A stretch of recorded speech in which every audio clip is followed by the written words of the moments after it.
Malah ada yang ngajarin, ya fulan bin fulan, apabila datang malaikat bertanya kepada engkau, man rabbuka, apakah dengar dia tapi tak paham? Beda alam sudah. Bisa jawab dan tidak, itu kembali kepada keteguhan hati kita terhadap dinul Islam.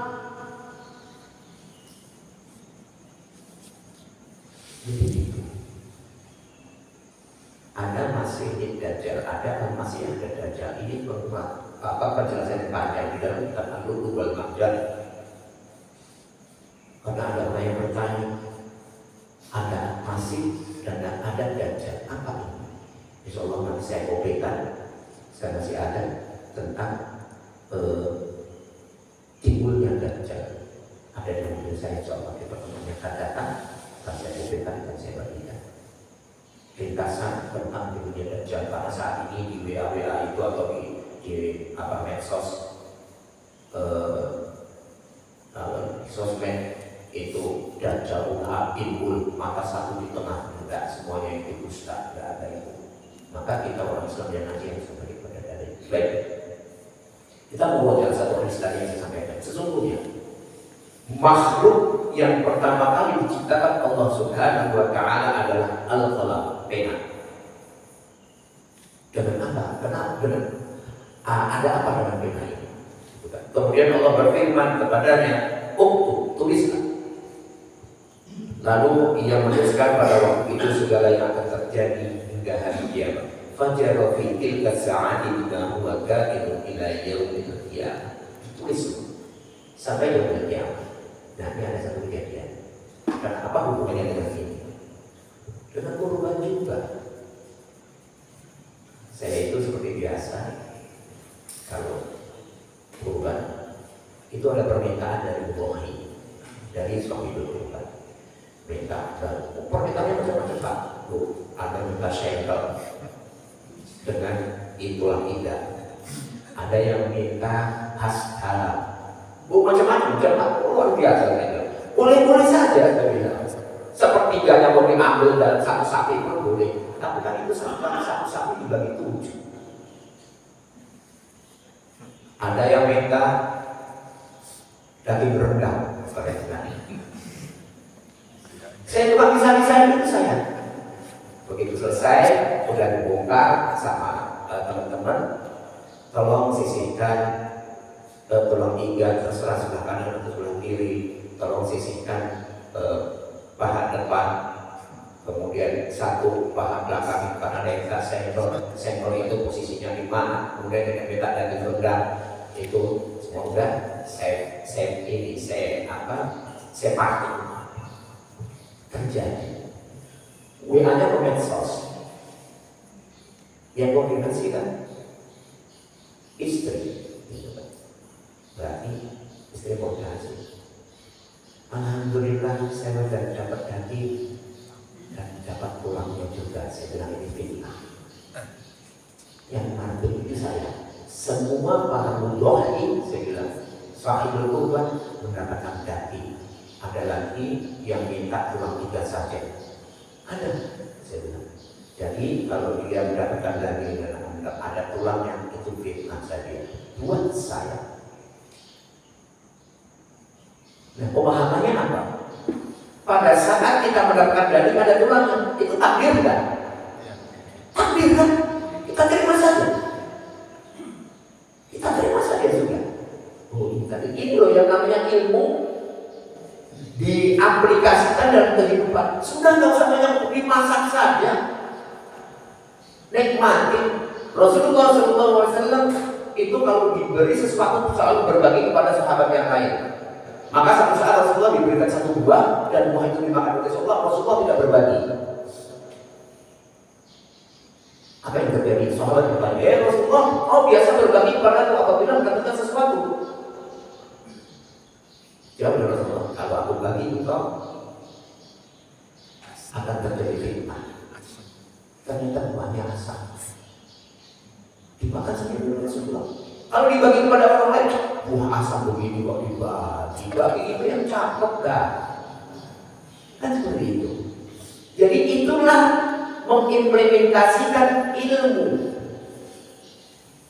mendapatkan ada bolehlah kalau ini sedikit ya ngomong nanti berduaan bu, kok saya waktu itu padahal sudah dipilah-pilah ya, kok masih ada tulangnya juga ya, itu bagian dari takbiran, sudah saya terima. Jadi kalau saya mesti kajian di musola saya itu ngomong juga.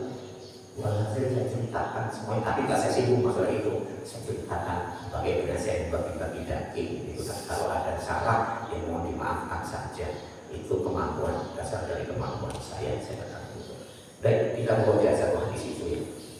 Karena itu sudah tertulis, kita duduk di masjid ini sudah tertulis 50.000 tahun sebelum kita duduk di masjid ini. Dan itu tadi. Baik. Saya kembali baca rukun yang pertama, ilmu dan ilmunya Allah Subhanahu wa Ta'ala. Apabila jamaah mempelajari satu kitab yang namanya kitab Al-Usul As-Salasah, maka kitab ini mewajibkan untuk kita memiliki ilmu. Dan kitab ini dikomentari juga oleh Imam Syafi'i rahimahullah.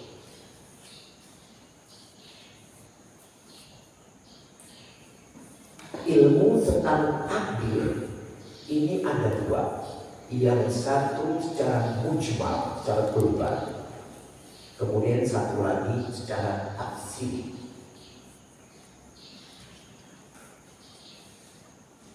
Jadi saya ulangi, ilmu di dalam bab takdir. Jadi yang pertama kan ada ilmu al-kitabah, al-masyi'ah, dan kemudian al-khalq. Ilmunya Allah, kemudian al-kitabah, pencatatan, al-masyi'ah, ketentuan, dan yang keempat al-khalq. Dari empat ini nanti baru kepada pengejawatahan tentang ikhlas, tentang takwa, tentang ridho, dan lain-lainnya. Seseorang tidak akan memahami tentang ikhlas sebelum dia memahami empat ilmu ini, empat rukun ini. Kalau orang saya seperti kemarin saya tanya, ikhlas itu apa? Ya ikhlas itu tidak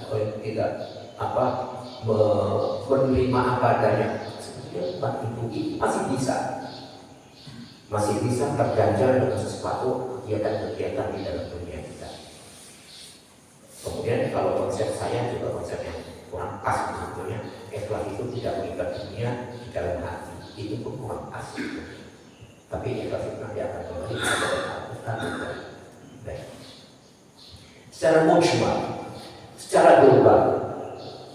Secara global itu menyangkut tentang penciptaan Allah secara totalitas, dan secara tafsir itu menyangkut tentang hak-hak hambanya terhadap ciptaan Allah Subhanahu wa Ta'ala. Contoh secara mujmal di dalam surah Al-Baqarah, surah 2 ayat yang ke-30. Silakan bisa dibaca.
Qala inni a'lamu ma la ta'lamun. Ini pentafsirannya sangat luas. Bukan orang yang menduga-duga seperti protesnya malaikat kepada Allah. Qalu ataj'alu fiha man yufsidu fiha wa yasfiku dima. Bukan itu. Sehingga kita ini menduga kalau begitu ada makhluk sebelum manusia, ada malaikat. Ada makhluk sebelum manusia, ada iblis. Jadi makhluk yang bernama manusia ini diciptakan oleh Allah dan semua fasilitas sudah terpatang, sudah semuanya siap. Maka nanti ini yang akan berhubungan kepada ikhlas. Ini dalil ini nanti yang akan berhubungan kepada ikhlas. Nanti saya akan bongkar lewat kitab Madaris As-Salikin yang ditulis oleh Ibnu Qayyim Al-Jauziyah rahimahullah. Seorang ulama tabi'in juga.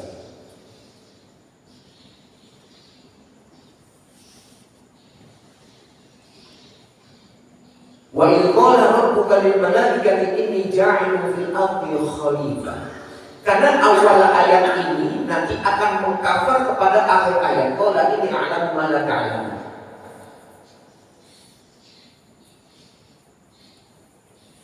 Dan ingatlah,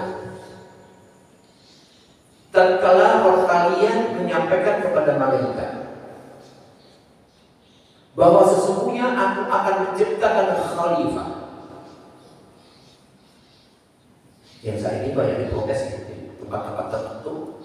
Kalau ada orang berbicara khilafah, orang alergi. Itu orang kafir, Ustaz. Bagaimana? Itu Orang kafir. Kalau itu orang Islam yang tidak yang ingkar, ya. Karena kebanyakan yang protes bukan orang kafir tapi orang-orang Islam. Tak senang. Kenapa kok tidak senang? Karena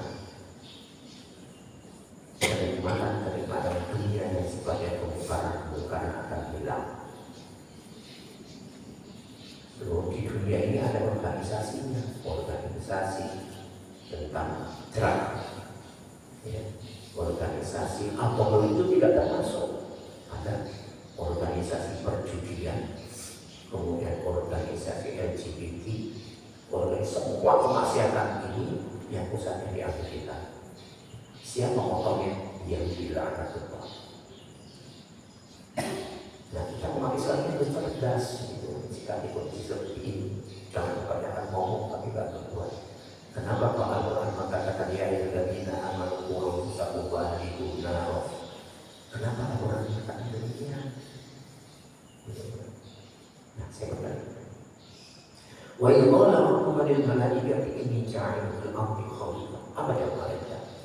Ataj'alu fiha man yufsidu fiha wa yasfiku dima. Kenapa Allah mesti harus menciptakan makhluk lagi yang dimana akan membuat keributan-keributan, keonaran dan pertumpahan. Wa yasfiku dima akan menumpahkan darah.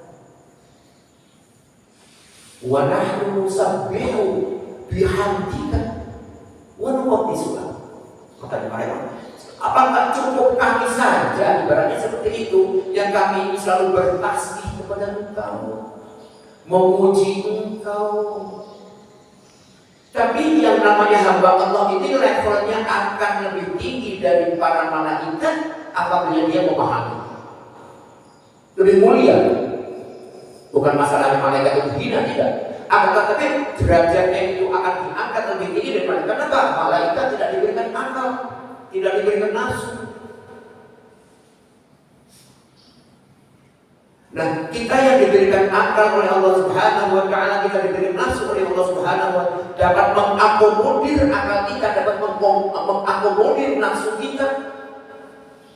Nafsu tidak boleh dimatikan sama sekali. Maka dari itu Allah memberikan satu faedah, keuntungan, derajatnya lebih tinggi daripada malaikat. Qala inni a'lamu ma la ta'lamun. Inilah dunia Allah. Ada yang mengatakan bahwa baik sahabat maupun tabi'in, ada yang mengatakan bahwa Dalam hal ini Allah akan menciptakan makhluk-makhluk sebagai penghuni surga, yaitu orang-orang yang soleh. Annal arda yarithuha ibadiyas sholihin. Sesungguhnya bumi dalam hal ini mufasir semua sepakat, bukan bumi ini adalah bumi surga, diwariskan kepada hamba-hamba yang soleh. Surga lebih luas dan neraka itu dalam. Neraka itu berdesak-desak, surga itu lapang. Sehingga di dalam satu hadis Allah Subhanahu wa Ta'ala akan menciptakan penghuni-penghuni baru untuk ditempatkan di surga pada saat semua sudah diselesaikan dan masih ada tempat di surga. Coba yang berbahagia, ini ilmu Allah. Sampai kepada permasalahan Allah bagaimana menciptakan pohon. Tadi ayat yang kedua tadi sedikit provokatif itu kan tidak diteruskan. Kalau diteruskan akan nyambung dari tentang peribadatan.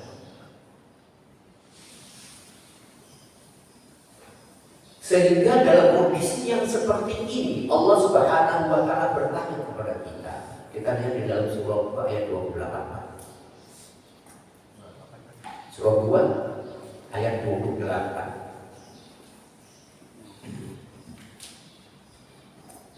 Kaifa takfuruna billahi wa kuntum amwatan wa ahya'an summa yumitukum summa yuhyikum summa ilaihi turja'un. Bagaimana kamu ingkar kepada Allah padahal kamu tadinya mati, lalu Dia menghidupkan kamu. Kemudian Dia mematikan kamu, lalu Dia menghidupkan kamu kembali. Kemudian kepadanya lah kamu dikembalikan.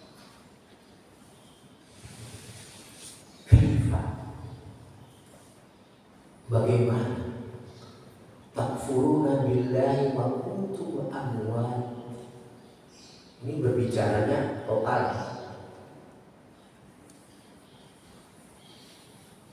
Bagaimana kalian bisa ingkar kepada Allah yang dulunya kamu itu tidak ada. Nah, konsep ini nanti juga akan kembali kepada konsep ikhlas. Yang mendasari keikhlasan itu adalah konsep-konsep awal, kemudian kita memahami konsep berikutnya sampai kita berada di dunia ini. Ini konsep ikhlas. Saya yakin di dunia ini tidak ada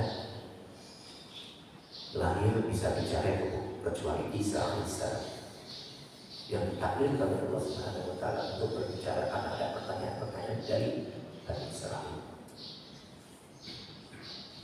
Yang tahu namanya sendiri pun saya yakin tidak ada yang tahu.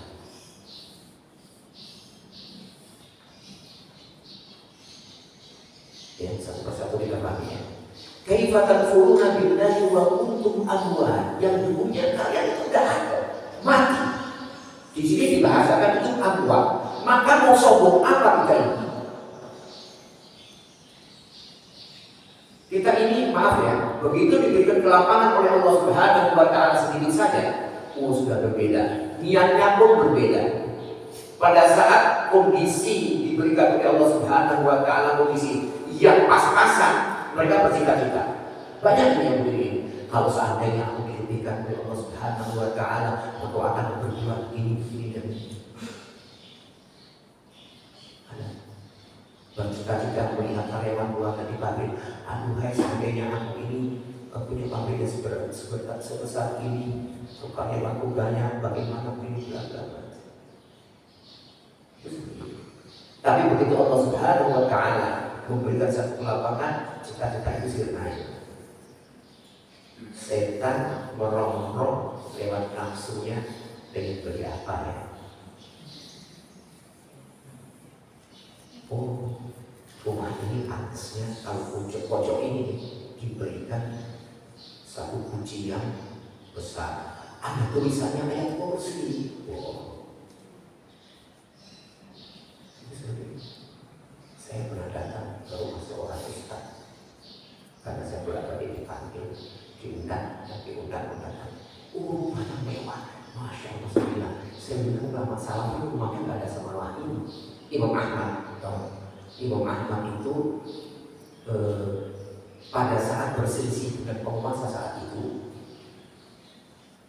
penguasa sesudah penguasaan Makmun, saya lupa berikutnya anaknya, kemudian cuma selisih mengatakan, Imam Ahmad mengatakan bahwa Al-Quran itu adalah kalamullah, penguasa ini mengatakan bahwa Al-Quran itu makhluk.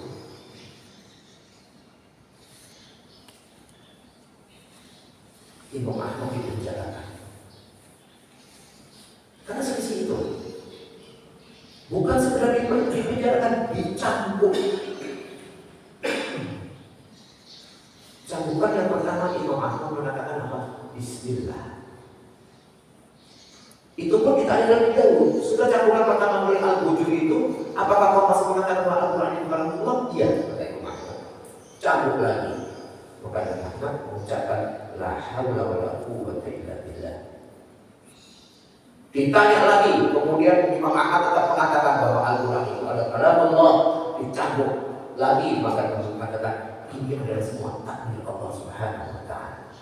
Cabut sampai pingsan, berdarah-darah. Tapi Allah takdirkan belum meninggal saat itu. Rupanya si Al-Bujuri yang nyambung ini meninggal dulu. Apa yang terjadi? Al-Bujuri ini menggonggong, bagikan anjing menggonggong selama 45 jam. Kalau riwayat itu. Sesudah selesai meninggal itu penguasa pada saat itu, sampai generasi yang ketiga, Imam Ahmad diberikan satu fasilitas. Semua difasilitasi. Apa yang diinginkan diberi untuk membayar apa yang dikerjakan oleh nenek moyangnya. Apa jawab Imam Ahmad? Ini adalah adab yang paling penting untukku. Cobaan yang paling pedih, siksa yang paling pedih daripada pada saat itu aku dicambuk oleh yang menurunkan engkau. Tapi saya melihat datang ke rumah seorang ustaz. Ustaz ini berkait teman dengan saya, lulusan dari Al-Azhar Kairo, rumahnya mewah. Ya Allah, saya dengar sementara waktu masih minta bantuan untuk pondok sampai tahfidnya. Ini kan piramis, saya khawatir. Jadi kaifa takfuruna billahi wa kuntum ta'lamun, ya kita tidak akan apa-apa. Summa ahyaku, kemudian kau akan hidupkan dibekali oleh Allah Subhanahu wa Ta'ala dengan adanya akal. Diberikan sumber daya internal, pendengaran, penglihatan, dan afidah. Ada konsekuensi pada saat sumber daya internal ini tidak dimanfaatkan secara optimal mengikuti apa kehendak Allah, terburuk dia. Walaqad zara'na li jahannama katsiran minal jinni wal ins lahum qulubun la yafqahuna biha wa lahum 'aynun la yubsiruna biha wa lahum adhanun la yasma'una biha ulaika kal an'am bal hum adall ulaika humul ghafilun. Karena lalai kita menghirupi kehidupan dunia, ayat-ayat Allah ini ditinggalkan sedikit demi sedikit dalam sedikit. Ayat-ayat Allah dan hadis-hadis Rasulullah ini dibuang ke belakang karena ada kepentingan dunia. Sumpahnya kemudian kami hidupkan, kami berikan kehidupan, diberikan sumber daya internal oleh Allah Subhanahu wa Ta'ala. Manakala sumber daya internal ini tidak dapat dimanfaatkan seoptimal mungkin sesuai dengan bagaimana kehendak Allah, ini namanya bersyukur, maka dia akan terpuruk lebih buruk daripada binatang. Balmun awal lebih buruk.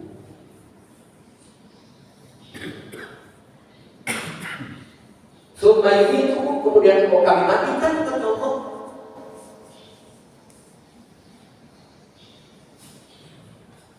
Yaitu satu fasilitas jenjang untuk menuju kepada kehidupan yang abadi. Summa itu kemudian kami hidupkan kembali untuk mempertanggungjawabkan semua Loh, maaf ya, di majelis ini, di masjid ini tidak semuanya concern kok. Setan itu selalu bantu. Maka ini nanti pada saat di mahkamah Allah Subhanahu wa Ta'ala, Allah memberikan signalnya kepada orang-orang yang soleh, orang yang beriman, maka orang-orang yang meragukan dengan isi Al-Quran Karim akan mengatakan, dulu kan waktu sholat Jumat kita sama-sama duduk, waktu pengajian kita sama-sama duduk, kenapa Allah tinggalkan aku? Kita ini selalu banyak yang meragu terhadap titah Allah Subhanahu wa Ta'ala. Memang ayatnya betul. Sampai wa'atokna mufrona kerubbana wa ilaikal masir. Kami mendengar dan kami taat. Bukan sami'na wa asalna di dalam ayat yang lain. Tidak demikian. Cuma tidak diucapkan kemudian akan kembali kepada Allah Subhanahu wa Ta'ala. Dan kembali ini masih susah. Nah, inilah ilmu Allah Subhanahu wa Ta'ala secara global. Yang dimana makna ibaratnya malaikat itu protes kepada Allah Subhanahu wa Ta'ala. Kemudian dijawab oleh Allah Subhanahu wa Ta'ala, sehingga para mufassir mengatakan bahwa akhir ayat ini qala in a'lamu ma la ta'lamu, ini adalah di antara bahwa dengan ilmunya Allah Subhanahu wa Ta'ala akan menciptakan makhluk-makhluk untuk menempati surganya kelak, yaitu makhluk-makhluk manusia, hamba-hambanya yang senantiasa soleh. Jadi soleh itu target, karena soleh inilah bagi orang-orang yang ingin berjumpa dengan Allah Subhanahu wa Ta'ala. Semuanya berbahaya. Sampai di sini kita bahaya.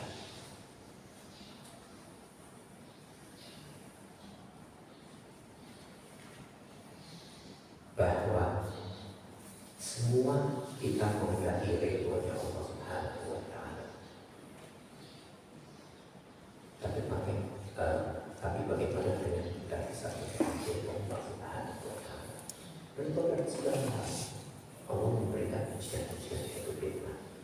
Menerima ujian itu berlapang dada, semua dikeluarkan kepada Allah, bukan dalam berpangkangan, akan tetapi selalu berikhtiar.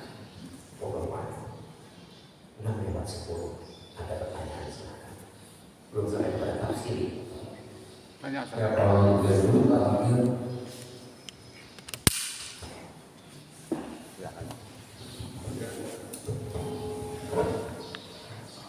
Assalamualaikum.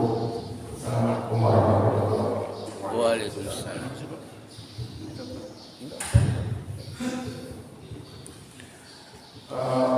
Ini jadi fenomena Ustaz. Ya.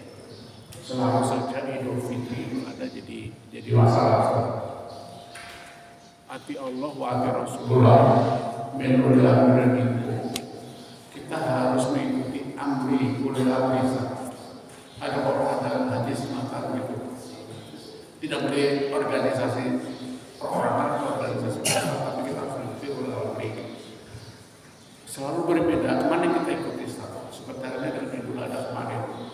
Sepakat, paham dan sepakat bahwa kita ikut wukuf di Arafah. Tapi yang terjadi oleh amrinya mundur. Yang pertama, yang kedua, saya juga masih bingung di kuburan tidak boleh membacakan Al-Quran di 3 tempat yang dikoreksi karena saya juga benar dari Ustadz yang lain. Pertama kamar mandi, kedua tempat ibadah orang lain, yang ketiga kuburan. Mau dikoreksi oleh Ustadz. Bingung saya kalau sudah mengantarkan jenazah ke kuburan harus membaca apa Ustaz? Hingga saya larikan kepada bahasa Indonesia. Ya begitulah. Tapi saya juga bingung apakah jenazah ini orang yang soleh atau tidak Ustaz?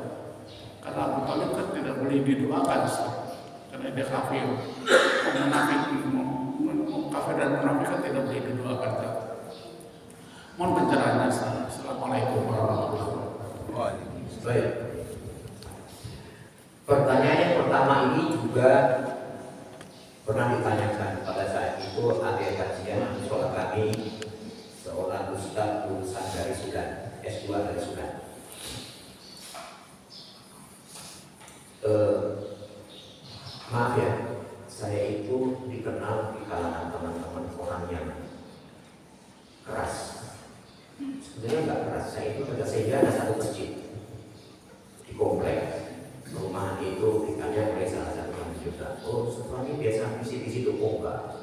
Ustaz Fahmi itu orang yang keras. Yang terakhir saya disebut teroris. Ayat itu juga digunakan, Pak. Ya, ayat dari anak mengakui bahwa Rasulullah itu terus disampaikan. Ayat ini belum selesai. Ayat berikutnya adalah wa in tanaza'tum fi syai'in farudduhu ila Allahi wa rasulih. Kalimat yang menyebutkan syai' itu nakirah, artinya keumuman. Nah, suka kita dipotong di situ. Yang pertama, pada saat ya ayyuhalladzina amanu atiiullaha wa atiiur rasul. Ketaatan ini dimulai oleh Allah Subhanahu wa taala kedua pokok, yaitu Allah dan Rasul. Tapi begitu kepada ulil amri, Allah tidak mengulangi lagi dengan kalimat atiiullah. Tidak dengan atiiul ulil amri, tidak. Tapi wa ulil amri cuma menggunakan ru'ah. Tapi kalimat berikutnya fa in tanaza'tum fi syai', apabila ada permasalahan dengan keumumannya, faruddu ila Allah wa rasulih, kembalikan kepada Allah dan Rasulnya. Tapi saat ini kembalikan kepada Allah dan Rasulnya tidak, kembali kepada hawa nafsu masing-masing. Sehingga ada seorang ustaz, videonya di-share kepada saya, beliau menyebutkan, tapi sayangnya beliau itu menyampaikan tidak buku hadisnya. Beliau mengatakan yang pertama di dalam kitab Subul Salam. Saya katakan, si kitab Subul Salam itu adalah kajian berikutnya seseorang membaca